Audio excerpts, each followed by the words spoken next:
Se inscreva no canal e ative a notificação para receber mais vídeos como este. O Poder do Hábito, de Charles Duhigg, é um livro indicado para quem deseja obter uma rotina mais saudável e produtiva. Duhigg é um repórter estadunidense que já ganhou o prêmio Pulitzer em sua trajetória, além de ser graduado na Universidade Yale e Harvard Business School. Neste microbook, você aprenderá a condicionar seus hábitos para potencializar as suas metas e ganhos. Como os hábitos funcionam. Eugene Pauly era um paciente idoso que teve problemas cerebrais causados por uma cefalite viral. Por esse motivo, perdeu a capacidade de usar uma parte do seu cérebro, o lobo temporal medial. As outras partes continuaram funcionando normalmente, mas sua memória ficou prejudicada. Ele se tornou incapaz de lembrar qualquer coisa que tivesse ocorrido após 1960. No entanto, se lembrava de tudo o que aconteceu antes disso. Como efeito, se transformou em um homem incapaz de aprender coisas novas, e em segundos esquecia o que havia ocorrido no momento anterior.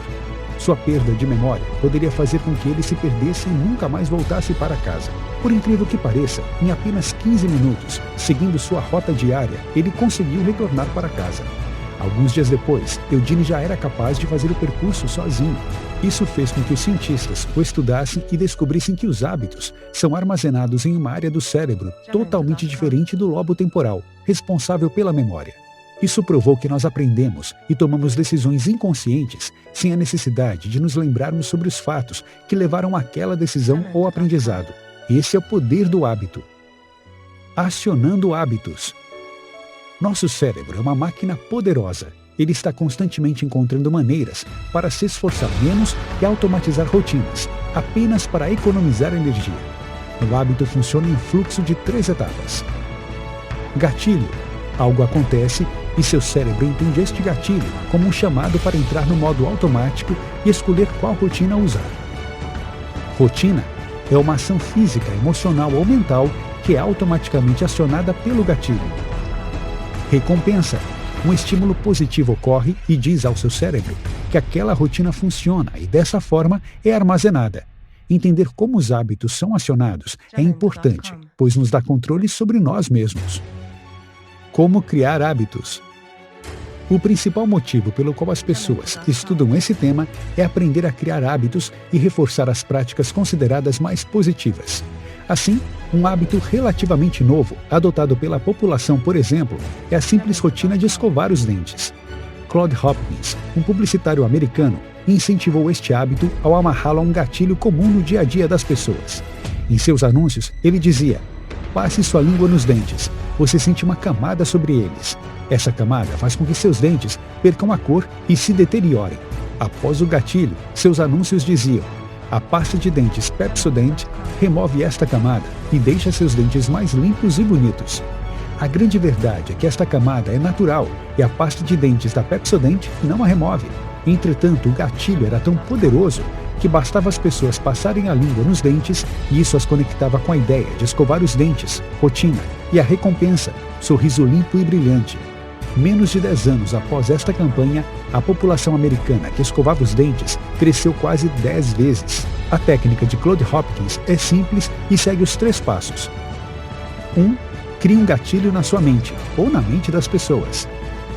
2. Associe uma rotina positiva a ele. 3. Crie uma recompensa mental ou física associada à manutenção deste hábito. Mudança de hábito. O treinador americano Tony Dungy tinha um método não convencional e extremamente bem-sucedido para garantir que seus atletas tivessem bons resultados. Ele levava seus jogadores a responderem automaticamente às jogadas de seus oponentes. Ele não queria que a sua equipe pensasse antes de agir. Tony recorria à formação de hábitos que respondiam imediatamente e não a escolhas racionais em cada jogada. O treinador sabia que hábitos não são facilmente removidos, eles precisam ser transformados. E eles só se transformam se uma nova rotina pode substituir a rotina existente com o mesmo gatilho e uma mesma recompensa. Seus treinos se baseavam em amarrar os gatilhos e as recompensas existentes a novas rotinas. As novas rotinas eram mais simples, davam aos jogadores menos escolhas e mais comportamentos não racionais. Com seu método, Tony conquistou dezenas de títulos e se tornou um treinador lendário. Outro método extremamente bem-sucedido de mudança de hábitos são os 12 passos dos alcoólicos anônimos.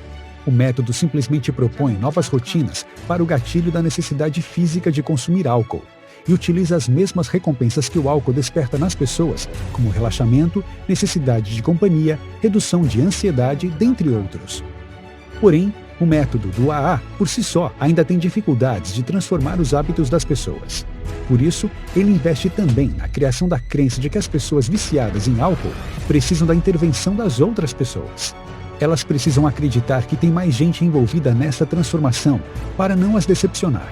Essa fé é um ingrediente essencial para mudar hábitos, pois a mudança ocorre em sociedade. Agora que chegamos na metade da leitura, vamos nos aprofundar nos conceitos essenciais para a criação de bons hábitos, como a importância das pequenas vitórias e os métodos empregados pelos líderes e corporações de sucesso. Pequenas vitórias têm grandes impactos. Existem muitos hábitos em nossas vidas que influenciam dramaticamente a maneira como vivemos e como as empresas funcionam. Um hábito positivo leva a outro, e isso cria uma cadeia de hábitos positivos que funcionam bem em conjunto. Pessoas que começam a exercitarem-se, por exemplo, naturalmente começam a se alimentar melhor, tornarem-se mais produtivas no trabalho e, consequentemente, o estresse é reduzido. Na sua vida ou na sua empresa, é essencial identificar um hábito fundamental que precisa ser mudado e que trará melhorias diversas em vários outros hábitos que impactam seu dia a dia. Encontrar o hábito fundamental é difícil e requer uma abordagem de tentativa e erro. O importante é identificar algo que é pequeno o suficiente para ser mudado e tem impactos positivos no todo. Em 2009, por exemplo, um estudo provou que o simples hábito de anotar os alimentos consumidos durante o dia era capaz de ajudar as pessoas a identificar padrões de alimentação, o que fazia com que elas planejassem melhor sua alimentação, tornando-as mais saudáveis. Neste estudo, o grupo que tinha os diários de alimentação perdeu o dobro de peso que os demais participantes. Como líderes criam hábitos. Todas as empresas têm hábitos institucionais, que são repetidos diariamente por seus membros. Apesar de uma empresa acreditar que toma decisões planejadas no dia a dia, a verdade é que existe uma máquina de rotinas que levam às decisões da organização. Empresas bem-sucedidas cultivam hábitos que equilibram o poder e a paz. No início dos anos 2000, por exemplo, o Hospital Rhode Island era considerado um dos melhores dos Estados Unidos. Porém, com o sucesso, uma cultura tóxica se instaurou. Médicos tratavam mal as enfermeiras, e isso levava a maus tratos aos pacientes e erros médicos. O executivo responsável pela qualidade do hospital tomou ações simples que mudaram completamente sua cultura.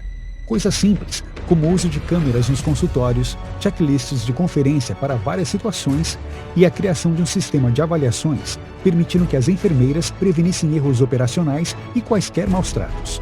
Essas medidas simples formaram novos hábitos que fizeram com que o hospital recuperasse sua autoridade e ganhasse diversos prêmios de qualidade. Como as corporações manipulam hábitos. Nos últimos anos, com o advento da internet e da computação, as empresas passaram a ser capazes de capturarem um alto volume de dados sobre os hábitos dos consumidores para predizer suas ações, novos produtos e demandas do mercado. Isso fez com que elas descobrissem que hábitos são mais importantes do que as intenções do consumidor no processo de compra. Cada pessoa tem hábitos únicos, pessoais. Por isso, ao analisar este alto volume de dados, as empresas que entendem o papel do hábito no processo de compra são capazes de personalizar seus produtos e serviços para os hábitos dos grupos mais comuns de pessoas. Com informações como suas compras anteriores, sua idade, sexo e os meios de pagamento que você usa, as empresas conseguem identificar grupos de usuários que agem de maneira relativamente similar. Se você compra pirulitos e fraldas toda vez que vai ao supermercado, por exemplo, as empresas podem descobrir que você tem filhos de idades diferentes. Com essas informações, as mesmas empresas são capazes de lhe enviar recomendações de produtos e cupons personalizados. Outra abordagem comum no marketing baseado em dados consiste em se aproveitar de grandes eventos na vida das pessoas, como o primeiro emprego, casamento ou nascimento de um filho, criando oportunidades para a formação de novos hábitos nas pessoas. Você precisa entender que as empresas acompanham seus hábitos e os usam como iscas e gatilhos para a manipulação dos seus padrões de consumo e deve estar pronto para resistir às ofertas que se aproveitem disso. O hábito e a sociedade criando movimentos. Em tempos de segregação racial nos Estados Unidos da América, uma história se destaca. Rosa Parks, uma mulher negra, desafiou o sistema e se assentou na parte branca do ônibus, que era dividido entre brancos e negros. Ela começou uma grande onda que culminou com o fim desta segregação, através deste simples mas poderoso gesto. Ela foi presa e quase imediatamente, grupos começaram a distribuir panfletos e fazer um boicote ao sistema de transportes. O boicote se tornou um novo hábito da comunidade, gerou protestos e, eventualmente, a necessidade do Ato dos Direitos Civis de 1964 nos Estados Unidos. Rosa não foi a primeira pessoa a fazer isso, mas este também não foi apenas um ato desafiando o sistema. Ela tinha laços e amigos em sua comunidade. Os comportamentos que ocorrem sem planejamento racional, como o que ocorreu com Rosa, são muitas vezes os pilares das grandes mudanças na sociedade. Movimentos como este acontecem, pois existem hábitos relacionados ao grupo de amigos, vizinhos e grupos com relação a uma causa. A ação de Rosa cresceu, pois foi adotada pela comunidade e as pessoas queriam demonstrar uma nova identidade e participar de um grupo que se unia através do desejo pelos direitos civis. O poder dos laços fracos explica como um protesto pode deixar de ser apenas algo de um grupo de amigos e se tornar um movimento social forte. Convencer milhares de pessoas a buscar o mesmo objetivo é difícil, mas usar a ligação entre as pessoas para criar uma pressão de companheiros tende a funcionar para mudar os hábitos de uma sociedade. Notas finais. Hábitos ditam muito das suas atividades e dizem muito sobre quem você é. Entendê-los é o primeiro passo para ser capaz de transformar sua vida, sua produtividade e seus resultados nos negócios.